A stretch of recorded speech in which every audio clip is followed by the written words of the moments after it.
नाजरीन आदाब अर्ज़ है, इंडियन उर्दू न्यूज़ में आपका इस्तकबाल है। मैं हूं आपके साथ शेख जुबैर। खबरों के आगाज से कबल एक नजर डालते हैं आज की अहम सुर्खियों पर। 5 महीने से जारी एसटी की हड़ताल हुई खत्म। ड्यूटी पर लौटे हड़ताली मुलाजिमीन, रियासत में एसटी सर्विस हुई बहाल। शहर कांग्रेस ने इफ्तार पार्टी के जरिए कौमी यकजहती और बैनुल मज़ाहिब इत्तेहाद का दिया पैगाम। और महाराष्ट्र में की जा रही है फसादात के जरिए इख्तिदार हासिल करने की साजिश। राज ठाकरे का शहर में जलसा हुआ तो पैंथर सेना करेगी दनका सभा का एहतमाम। कौमी सदर दीपक केदारे ने दिया इशारा। अब खबरें तफसील से। हाईकोर्ट की दी गई मोहलत के खत्म होने से पहले ही एसटी मुलाजमीन ड्यूटी पर वापस लौट गए। इसी तरह 5 महीने से जारी एसटी की हड़ताल आज खत्म हो गई। अब सड़कों पर पहले की तरह एसटी बसेस दौड़ती नजर आएगी। एसटी को सरकारी महकमे का दर्जा देने के लिए एसटी मुलाजिमीन ने 7 नवंबर से रियासत गिर हड़ताल शुरू की थी, जिसकी वजह से पूरी रियासत में एसटी बसें बंद हो गई। 5 महीने तवील इस हड़ताल में औरंगाबाद के भी हजारों एसटी मुलाजिमीन शामिल हुए थे। इस दौरान एसटी मुलाजिमीन और हुकूमत में कई बार टकराव की नौबत भी आई। एसटी मुलाजिमीन और हुकूमत अपने अपने मौक़िफ़ पर डटे रहे। आखिरकार अदालत में यह मामला हल हुआ। अदालत ने एसटी मुलाजिमीन को 22 अप्रैल तक मुलाजिमत पर वापस आने की हिदायत की, जिस पर आज एसटी की हड़ताल पूरी तरह खत्म हो गई। सेंट्रल बस स्टैंड डिपो के कंट्रोलर संतोष घाने ने एडीएन से बात करते हुए बताया कि औरंगाबाद में 203 ड्राइवर, 163 कंडक्टर और 65 मैकेनिक ड्यूटी पर लौट चुके हैं। अब कल से एसटी बस सर्विस पूरी तरह बहाल हो जाएगी। औरंगाबाद में हड़ताल के दौरान 14 मुलाजिमीन को बरतरफ भी किया गया था। इनके बारे में भी जल्द फैसला करने की इंतजामिया ने बात कही है। माननीय न्यायालयाच्या आदेशाने दिनांक 22/4/2022 पर्यंत जे काही कर्मचारी असतील संप कालावधीमध्ये त्यांना हजर होण्याची संधी कोर्टाने उपलब्ध करून दिली होती। त्यानुसार शासनाने परिपत्रक निर्मित करून सर्व कर्मचाऱ्यांनी 22 तारखेच्या आत रुजू व्हावे अशा प्रकारचे आवाहन करण्यात आले होते। यामध्ये 21 तारखेपर्यंत जर बघितलं आपण तर 21 तारखेपर्यंत माझ्याकडे 217 जे ड्रायव्हर होते, 217 पैकी 203 चालक कर्तव्यावर हजर झालेले आहेत आणि 168 पैकी 163 वाहक कर्तव्यावर हजर झाले आहेत आणि माझ्याकडे 64 यांत्रिक कर्मचारी होते, तर 64च्या 64 यांत्रिक कर्मचारी कर्तव्यावर हजर झाले आहेत। यामुळे महामंडळाची सेवा पूर्ववत पदावर लवकरच येईल आणि 100% वाहतूक औरंगाबाद आगार क्रमांक 2 मार्फत करण्यात येईल। तरी मी असं प्रवाशांना आवाहन करतो, या मध्यंतरीच्या काळामध्ये जो आपल्याला त्रास झालेला आहे तो त्रास यापुढे आपणास जाणवणार नाही। एसटी महामंडळाची सेवा प्रत्येक गावासाठी आपण यामार्फत उपलब्ध करून देत आहोत। तरी सर्व जनतेनं एसटी महामंडळाच्या प्रवास सेवेचा लाभ घ्यावा। आपल्याकडे 14 जे आहेत कर्मचारी, त्याच्यामध्ये 7 चालक आहेत, 6 वाहक आहेत आणि 1 प्रशासकीय कर्मचारी आहे। यांना आपण बडतर्फ केलं होतं। त्यांनी जो त्यांना अल्टिमेटम दिला होता त्या मुदतीमध्ये अर्ज सादर केलेला नाही आहे। फक्त त्यामुळे त्यांचं आता 22 तारखेपर्यंत त्यांनी अपिलाचे अर्ज करणे अपेक्षित होतं। तर आपल्याकडे पूर्वीच म्हणजे 18 तारखेलाच सर्व कर्मचाऱ्यांनी अपिलाचे अर्ज सादर केले आहेत। यानंतर अपिली अधिकारी संबंधित कर्मचाऱ्याचे अपील घेऊन त्या संदर्भात त्यांना नियुक्ती संबंधित आगारामध्ये देतील। औरंगाबाद शहर और ज़िला कांग्रेस कमेटी की इफ्तार पार्टी में कौमी यकजहती और बैनुल मज़ाहिब का बेहतरीन मंजर सामने आया।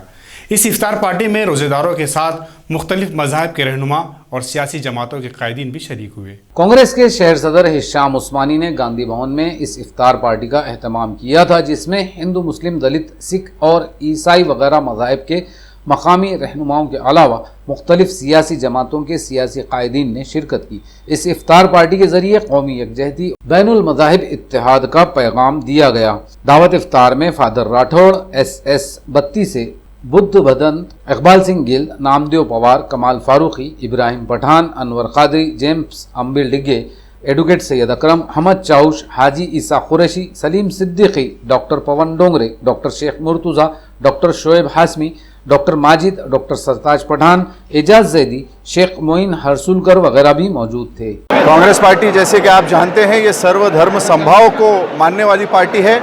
आज औरंगाबाद शहर जिला कांग्रेस कमेटी की तरफ से हम लोगों ने सभी अपने रोज़ेदार भाइयों को यहाँ बुलाकर उनका रोज़ा इफ्तार उनके साथ किया। उसके साथ साथ हमारी ये कोशिश रही कि सभी धर्म के, सभी समाज के धर्मगुरुओं को भी हम अपने साथ यहाँ बुलाएं और जो दूसरे समाज के जो लोग हमारे साथ काम करते हैं कांग्रेस कमेटी में, समाज में, उन लोगों को भी हमने बुलाया ताकि एक संदेश इस औरंगाबाद की भूमि से जा सके कि औरंगाबाद के लोग ये अमन पसंद हैं, ये हिंदू मुस्लिम भाईचारे पे यकीन करते हैं और गंगा जमनी तहजीब को बहुत मजबूती से थाम के रखना चाहते हैं। कुछ लोग इस वक्त हम देख रहे हैं कि हमारे शहर के अंदर वो बंटवारे का राजकारण करना चाह रहे हैं और कहीं कोई मंदिर मस्जिद विवाद खड़ा कर कर लोगों को बांटकर समाज में अराजकता फैलाने की कोशिश कर रहे हैं। ऐसे अराजक तत्व जो हैं, जो फैलाने वाले अराजकता, उनके लिए हमारा ये संदेश रहेगा कि आपकी ऐसे इस शहर में कोई भी ज़रूरत नहीं है। यहाँ पे हिंदू मुस्लिम एक साथ रहता है। आज आपने देखा कि हिंदू मुस्लिम सिख ईसाई सभी धर्म के लोगों ने यहाँ पे एक साथ रोज़ा इफ्तार किया और हमारी कोशिश रहेगी कि ये शहर अमन के रास्ते पे चलता रहे, यहाँ के युवाओं को काम मिले, व्यापारियों को रोज़गार, उनका बिजनेस हो और जो महिलाएं हैं, बहनें हैं, बेटियां हैं, वो सुरक्षित रहें। देखिए, जहाँ भी हो, जब एकता बन जाती है तो उस एकता में खुदा खुद मौजूद होते हैं, क्योंकि खुदा यही चाहते हैं कि सारी कौमें एक हो। इत्तेहाद पार्टी इस एकता के बारे में काफ़ी कुछ बड़ा संदेश आज के इस पीरियड में हमारे भारत देश को दे रही है और बहुत ही प्रशंसनीय ये बात है कि हम सब लोग यहाँ पर एक मंच पर इकट्ठा है। ये भारत के एकता का दर्शन है और भारत की इस एकता को कोई तोड़ नहीं सकता, ये भी भारतवासी खुद खड़े होकर कह सकते हैं। सब जन हमारे भारत देश में रह रहा है और हम एक दूसरे के प्यार के खातिर एक दूसरे के सब जो खुशियाँ है, जो त्यौहार है, एक दूसरे के सब खुशी में हम शामिल होके उसमें हमारा जो त्यौहार हम मनाना चाहिए और उसमें हम प्यार मोहब्बत से सब जन अपना जीवन बिताना चाहिए। राष्ट्रवादी कांग्रेस पार्टी के मेंबर असेंबली अमूल मिटकरी के मुतनाज़ा बयान के खिलाफ ब्राह्मण महासंघ ने आज क्रांति चौक में मजम्मती मुजाहरा किया। ब्राह्मण समाज ने अमूल मिटकरी से माफ़ी मांगने का मुतालबा भी किया। अमूल मिटकर ने हिंदुओं में शादी के मौके पर अदा की जाने वाली एक खास रस्म कन्यादान पर मुतनाज़ा बयान दिया था। इनके इस बयान से ब्राह्मण समाज में ज़बरदस्त नाराज़गी फैली हुई है। आज क्रांति चौक पर ब्राह्मण समाज महासंघ और मुख्तलिफ हिंदुत्व तंजीमों ने अमूल मिटकर के खिलाफ मुजाहरा किया। इनके बयान की मजम्मत की और माफ़ी मांगने का पुरजोर मुतालबा किया। मुजाहरे में सुभाष मोड़े, स्वप्निल जोशी, स्वप्निल वायनेगांवकर, सचिन पाठक, रामदूत मुड़े, जीवन जोशी, तुकाराम रामदासी, श्रीकांत विजया जोशी, वंदना देशमुख, माधुरी जोशी, राधिका गोस्वामी और बड़ी तादाद में ब्राह्मण मौजूद थे। लक्षात घ्यायला पाहिजे की ब्राह्मण समाज हा सुसंस्कृत समाज आहे आणि ते त्यांची डेव्हलपमेंट स्वतःची करतात आहे, व्यवस्थिशीर राहतात आहे। त्यांना उगीच त्रास देण्यासाठी काहीतरी त्यांच्या बाबतीमध्ये बोलायचं आणि काहीतरी कॉमेंट करायचे आणि त्याच्यावरती पॉलिटिकल लीडर हसत राहतात। अतिशय शर्मेची गोष्ट आहे, अतिशय शर्मेची गोष्ट आहे। अशा प्रकारे एकदा जनरल पब्लिकमध्ये अशा प्रकारे ब्राह्मण समाजाबद्दल वक्तव्य करणं आणि त्यांच्या मानाला जी एक प्रकारची जी हानी पोहोचलेली आहे ती अतिशय क्लेशदायक आहे आणि मी याचा निषेध करतो। अशा प्रकारचे कुठलेही वक्तव्य कुठल्याही पॉलिटिकल लीडरने एखाद्या समाजाला दुखवण्याच्या संदर्भात करू नये अशी मी सगळ्या पॉलिटिकल लीडरना विनंती करतो। लोड शेडिंग से तंग कोहिनूर कॉलोनी के साकिनीन ने आज महावितरण को एक मेमोरेंडम पेश किया, जिसमें रात को लोड शेडिंग बंद करने का पुरजोर मुतालबा किया गया। एनसीपी के शहर सेक्रेटरी शेख यासीन बाबू की क़ियादत में कोहिनूर कॉलोनी के साकिनीन ने आज महावितरण के इलाकाई दफ्तर पहुंचकर चीफ इंजीनियर भुजंग कुंदारे से मुलाकात की कोशिश की, लेकिन चीफ इंजीनियर अपने दफ्तर में मौजूद नहीं थे। इसलिए उन्होंने इनकी एक माविन ऑफिसर को मेमोरेंडम पेश किया, जिसमें रात की लोड शेडिंग की सख्त मुखालिफत की गई। एडीएन से बात करते हुए शेख यासीन ने कहा कि रमज़ान में रातों में इबादत और सहरी का एहतमाम किया जाता है, इसलिए रात में लोड शेडिंग से रोजेदारों को काफी तकलीफ हो रही है। महावितरण रात की लोड शेडिंग बंद करे और दिन के औकात में इस तरह लोड शेडिंग की जाए कि दिन में जिस वक्त नलों में पानी आता हो उस वक्त लाइट जारी रखी जाए। इस वक्त में अब्दुल रऊफ, यासिर खान, अनवर खाजी, अजीम पटेल, हबीब खान, शेख रफीक और शेख मोहसिन वगैरह मौजूद। जो लोड शेडिंग की जा रही है रात की, वो रात की लोड शेडिंग तुरंत बंद की जाए, क्योंकि रमज़ान का महीना चालू है, सहरी का मसला रहता है और उस वजह से काफ़ी प्रॉब्लम लोगों को होते हैं। क्योंकि कल रात में जो हालत हुई पूरे कॉलोनी के, मोगलपुरे की, वो हम आपको बता नहीं सकते। तो वो वजह से आज हम लोगों ने सबने डिसाइड किए महल्ले के कि एक निवेदन यहाँ के सीओ साहब को दिया जाए और उसमें ये डिमांड की जाए कि रात की जो लोड शेडिंग है तुरंत बंद की जाए, कम से कम रमज़ान के 10 दिन तक। और जो लोड शेडिंग के टाइमिंग है वो नल जो आता है पानी का जो कारपोरेशन से, तो वो टाइमिंग के हिसाब से लोड शेडिंग की जाए। ऐसा ना हो जिस दिन नल का टाइमिंग हो और उस दिन लोड शेडिंग हो गई। एक तो 8 दिन में 10 दिन में पानी आ रहा है। इंग्लिश स्कूलों को दरपेश मसाइल हल करने के लिए अब हर जिले में तालीमी कॉन्फ्रेंस मुनक्किद की जाएंगी।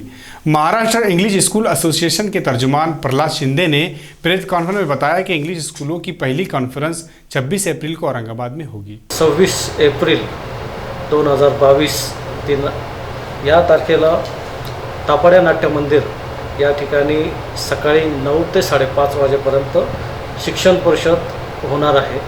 या शिक्षण परिषदेला शालेय शिक्षण मंत्री वर्षाताई गायकवाड या कार्यक्रमाचे उद्घाटक म्हणून असणार आहेत। त्यानंतर आमचे शिक्षक आमदार विक्रमजी काळेसाहेब हे अध्यक्षस्थानी असणार आहेत। त्यानंतर सतीश भाऊ चव्हाण पदवीधर मतदारसंघ ते पण सेकंड सेशनमध्ये असणार आहेत। आणि जे शिवसेनेचे जे आमदार आहेत अंबादास दानवे साहेब ते पण असणार आहेत। इथले उपसंचालक अनिल साबळे साहेब ह्या कार्यक्रमाला ते पण उपस्थित असणार आहेत। आणि त्याचबरोबर माध्यमिकचे एम के देशमुख साहेब,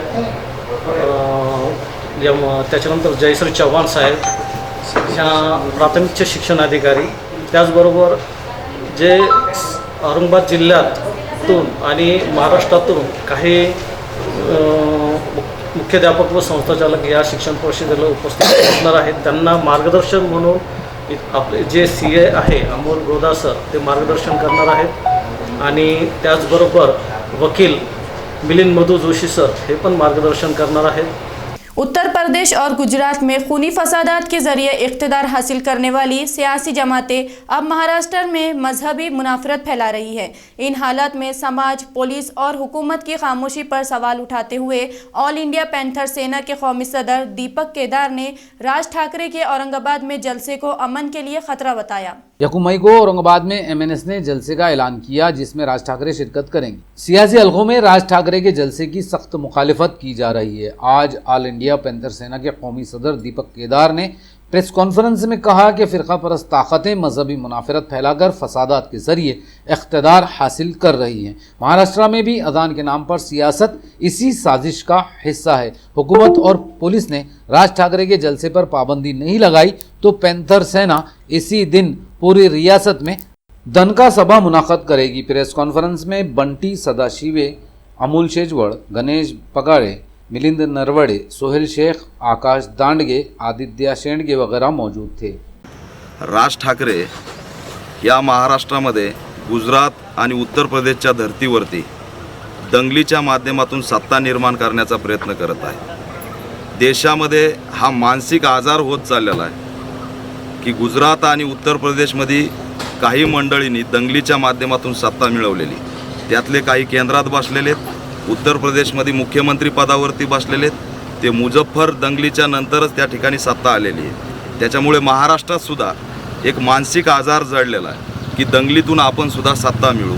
त्यामुळे या महाराष्ट्रातला कायदा व सुव्यवस्था बिघडलेला आहे, शांतता भंग झालेली आहे। औरंगाबाद हे सेन्सिटिव्ह आहे। या ठिकाणी याआधी सुद्धा हिंदू मुस्लिम दंगली झालेल्या आहेत आणि अशा स्थितीमध्ये राज ठाकरेंची सभा या ठिकाणी होणं म्हणजे औरंगाबादला दंगलीच्या उंबरठ्यावरती उभा करण्याचं सिच्युएशन या ठिकाणी तयार झालेली। आणि म्हणून ऑल इंडिया पॅन्थर सेनेची स्ट्रॉंग भूमिका आहे. आमचा दुसराही प्रश्न या माध्यमातून आहे की आतापर्यंत जर राज ठाकरेसारखं जे चिथावणीखोर स्टेटमेंट आहे ते जर एखाद्या दलित किंवा मुस्लिम नेत्यांनी दिलं असतं तर आतापर्यंत गृह खात्याने त्यांना जेलमध्ये टाकलं असतं. राज ठाकरेंवरती UAPA अंतर्गत कारवाई झाली पाहिजे. ठराविक दलित, मुस्लिम आणि आदिवासी याच नेत्यावरती UAPA ॲक्ट अंतर्गत कारवाई का होते हा असणारा आमचा प्रश्न आहे. आणि औरंगाबादमध्ये कामगार चौकामध्ये गरिबांच्या पोटामध्ये सुद्धा भुकेचे भोंगे वाजतात ते आमच्यासाठी महत्त्वाचे आहेत. अशा अनेक भोंगे आहेत जे मुंबईमध्ये गिरणी कामगारांचे भोंगेसुद्धा बंद झालेत आणि त्या ठिकाणी यांचे मॉल उभा राहिलेले आहेत. हे अनेक प्रश्न घेऊन आम्ही यांना विरोध करणार आहेत. जर गृह खात्याने तात्काळ परवानगी रद्द केली नाही आणि जर सभा झाली तर ऑल इंडिया पॅन्थर सेनासुद्धा या महाराष्ट्रात प्रति उत्तर दानका सभा हमें घेतल्याशिवाय राहणार नाहीत. रमजानुल मुबारक के ईमान अफरोज माहौल में दीनी किताबों की मांग बढ़ जाती है. इसको देखते हुए यस्सरनल कुरान एजुकेशन ट्रस्ट और कुरान हाउस की जानिब से शाह बाजार के कुरैशी हॉल में कुरान व हदीस किताब मेला लगाया गया है. ये देखिए, किताबों से इंसान का रिश्ता कभी नहीं टूटेगा और अल्लाह ने अपने नबियों को भी किताब के ज़रिए ही मबूस किया है. उन्हें भी किताब अता की है. इब्राहीम अलैहिस्सलाम, मूसा अलैहिस्सलाम, ईसा अलैहिस्सलाम, हत्ता कि अल्लाह के रसूल सल्लल्लाहु अलैहि वसल्लम को भी अल्लाह ने किताब दी है कि भाई ये किताब आपके साथ रहेगी. तो अल्हम्दुलिल्लाह किताब हमेशा साथ में रहने वाली है और यही हमारी सच्ची रहबर और रहनुमा है. मेरी सोच ये थी कि फिर क्यों ना हम हर घर के अंदर एक छोटी सी लाइब्रेरी कायम करने की कोशिश करें. तो हमने इस्लामियात पर फ़िक़ा, शरिया, सीरत-उन-नबी, सीरत सहाबा, सीरत उम्महातुल मोमिनीन और कुरान के मुख्तलिफ मकतब फ़िक्र के उलमा इकराम के कुरान के तराजिम एक जगह जमा किए. और हमारी सोच ये थी कि मकतब फ़िक्र से ऊपर उठ करके इस काम को किया जाए. तो तमाम मसालिक, तमाम मकातिब फ़िक्र के कुरान, तमाम मकातिब फ़िक्र की किताबें, तमाम मकातिब फ़िक्र का फ़िक़ा अल्हम्दुलिल्लाह इस कुरान और हदीस फेस्टिवल में किताब मेले में आपको नजर आएगा. छत्रपति शिवाजी महाराज की बदनामी करने वाले पुरंदरे की हिमायत पर MNS के सदर राज ठाकरे को माफ़ी मांगनी चाहिए. तारिक दा श्रीमंत कोकाटे ने प्रेस कॉन्फ्रेन्स में ये मुतालबा किया. राज ठाकरे सातत्यानं शिवद्रोही पुरंदरेचं समर्थन करतात, त्यामुळे राज ठाकरेच्या भूमिकेला आमचा विरोध आहे. राज ठाकरे हे सातत्यानं पुरंदरेचं समर्थन करतात आणि म्हणून राज ठाकरे सातत्यानं तोंडावर आपटत आहेत. त्यांची 13 संख्या होत्या आमदारांच्या, आता 1 वरती आलेले आहेत. हे अधपतन का झालं त्याचे अनेक कारण आहेत. त्यापैकी एक कारण म्हणजे पुरंदरेचं समर्थन. ज्या पुरंदरेने छत्रपती शिवाजी महाराज, राजमाता जिजाऊंची बदनामी केलेली आहे. लेनचा खरा ब्रेन हा पुरंदरे आहे आणि पुरंदरे हाच खरा जेम्स लेन आहे. आणि अशा पुरंदरेचं सातत्यानं राज ठाकरे समर्थन करतात. त्यामुळे राज ठाकरेंनी महाराष्ट्राची माफी मागितली पाहिजे. शिवरायांच्या पुतळ्यापुढं नाक घासून राज ठाकरेंनी माफी मागितली पाहिजे. कारण या प्रकरणामध्ये बदनामीच्या कटामध्ये राज ठाकरेचा सुद्धा सहभाग आहे. कारण राज ठाकरेंनी लेनला मदत करणाऱ्या डॉक्टर श्रीकांत बहुलकर याची घरी जाऊन माफी मागितलेली आहे. बदनामी करणाऱ्यांना राज ठाकरेंनी त्या काळामध्ये मदत केलेली आहे आणि अजून सुद्धा राज ठाकरे बदललेले नाहीत. ते सातत्यानं पुरंदरेचं समर्थन करत असतात. त्यामुळे राज ठाकरेंनी महाराष्ट्राची माफी मागावी, छत्रपती शिवाजीराजेंची माफी मागावी. आम्ही राज ठाकरेला माफ करणार नाही. Republican party of India Athawale group ने यूनिवर्सिटी के वाइस चांसलर पर रजिस्ट्रार डॉक्टर जयश्री सूर्यवंशी की पुष्ट पहनाई का इल्ज़ाम लगाया. RPI के लीडर नागराज गायकवाड़ ने जयश्री सूर्यवंशी को रजिस्ट्रार के ओहदे से हटाने का मुतालबा किया. डॉक्टर बाबासाहेब आंबेडकर मराठवाडा विद्यापीठाच्या विद्यमान कुलसचिव डॉक्टर जयश्री राजे सूर्यवंशी यांच्या मूळ नियुक्ती संदर्भात, म्हणजे त्यांची मूळ नियुक्ती डॉक्टर सौ IBP महिला महाविद्यालयातील ही बेकायदेशीर आहे. मी हे सातत्याने विद्यापीठ प्रशासनाला सांगत होतो, परंतु विद्यापीठ प्रशासनाने कुठलीही त्याची गंभीरतेने दखल न घेता मला फक्त टोलवाटोलीच केलेली आहे. त्या अनुषंगाने 12 नोव्हेंबर 2021 रोजी विद्यापीठात माननीय मंत्री उदयजी सामंत यांनी जनता दरबार घेतला होता. त्या जनता दरबारात मी 100 रुपयाच्या बॉन्ड पेपर ॲफिडेविट सादर केलं होतं आणि जयश्री सूर्यवंशी यांची तक्रार केली होती. त्या अनुषंगाने माननीय मंत्री महोदय यांनी मला आश्वासित केलं होतं व पूर्ण सभागृहाला आश्वासित केलं होतं की यांच्या मूळ नियुक्ती संदर्भात 15 दिवसात चौकशी करून कारवाई होईल. त्या अनुषंगाने मंत्री महोदयांच्या आदेशानुसार त्रिसदस्यीय समिती स्थापन झाली आणि त्रिसदस्यीय समितीचा अहवाल राज्य शासनाकडे गेला, प्रधान सचिवाकडे गेला, मंत्री महोदयांकडे गेला. त्या अनुषंगाने शासनाने जॉईंट डायरेक्टर आणि विद्यापीठ यांना कारवाईचे आदेशित केलेलं आहे आणि त्या अहवालात स्पष्ट नमूद केलेलं आहे की डॉक्टर जयश्री सूर्यवंशी यांची मूळ नियुक्ती ही बेकायदेशीर वन विद्यापीठाच्या आणि शासनाच्या नियमांना धरून नाही, म्हणूनच त्यांची मूळ नियुक्ती ही बेकायदेशीर ठरते. अशा परिस्थितीत विद्यापीठाने त्यांची मूळ मान्यता रद्द करणं गरजेचं असतानाही विद्यापीठ राजभवनाच्या म्हणजेच राज्यपालांच्या प्रेशरखाली येऊन अद्यापही त्यांची मान्यता रद्द करत नाही. शासन आणि विद्यापीठ कुठलीही कारवाई करत नाही. म्हणून दिनांक 26 एप्रिलपासून मी विद्यापीठाच्या प्रशासकीय इमारतीसमोर आमरण उपोषण करणार आहे. मराठी सीरियल होम मिनिस्टर के नए सीजन की औरंगाबाद में शुरुआत हुई. टीवी शो के मेजबान आदेश बांदेकर ने एडीएन से बात करते हुए बताया कि शो की फातेह खातून को 11 लाख रुपए की पैठनी साड़ी का तोहफा दिया जाएगा. आणि इथे आल्यानंतर ज्या पद्धतीने अभूतपूर्व असा प्रतिसाद मला दिसतोय, एक प्रचंड ऊर्जा, प्रचंड एकीकडे ऊन आहे पण तरीसुद्धा या माऊलींची गर्दी, त्यांची संख्या, त्यांची ऊर्जा एकही क्षण, एकही इंच कमी झालेली नाही. तर प्रत्येक जसं जसं सूर्य पुढे पुढे जातोय तसं तसं ऊर्जासुद्धा आणि त्यातली प्रखरता वाढते. या ठिकाणी जी माऊली जिंकणार तिला अर्थातच पैठणी तर मिळणारच, पण महाराष्ट्राच्या 8 केंद्रावरून ज्या 8 विजेत्या ठरणार आहेत त्यांच्यामध्ये महाअंतिम सोहळा होणार आणि त्या महाअंतिम सोहळ्यामध्ये ज्या विजयी ठरणार त्यांना 11 लाख रुपयाची पैठणी जी मिळणार आहे, ही पैठणी घडवत आहेत त्यांना यातून जी मजुरी मिळणार आहे तोही आनंदाचा क्षण आहे. त्यांच्या संसारासाठी सुद्धा हातभार लागणार आहे आणि त्यामुळे 11 लाखाची पैठणी ही महाराष्ट्रात कुणाला मिळणार यासाठी मीही उत्सुक आहे. खबरों के सिलसिले को खत्म करने से पहले फिर एक नजर डालते हैं आज की अहम सुर्खियों पर. 5 महीने से जारी एसटी की हड़ताल हुई खत्म. ड्यूटी पर लौटे हड़ताली मुलाजमीन, रियासत में एसटी सर्विस हुई बहाल. शहर कांग्रेस ने इफ्तार पार्टी के जरिए कौमी यकजहती और बैनुल मज़ाहिब इत्तेहाद का दिया पैगाम. और महाराष्ट्र में की जा रही है फसादात के जरिए इख्तिदार हासिल करने की साजिश. राज ठाकरे का शहर में जलसा हुआ तो पैंथर सेना करेगी दनका सभा का एहतमाम. कौमी सदर दीपक केदारे ने दिया इशारा. तो ये थी आज की अहम खबरें. कल फिर मुलाकात होगी ताज़ा तरीन खबरों के साथ. तब तक देखते रहे एडीएन उर्दू न्यूज़, आवाज़ हर दिल की. आदाब.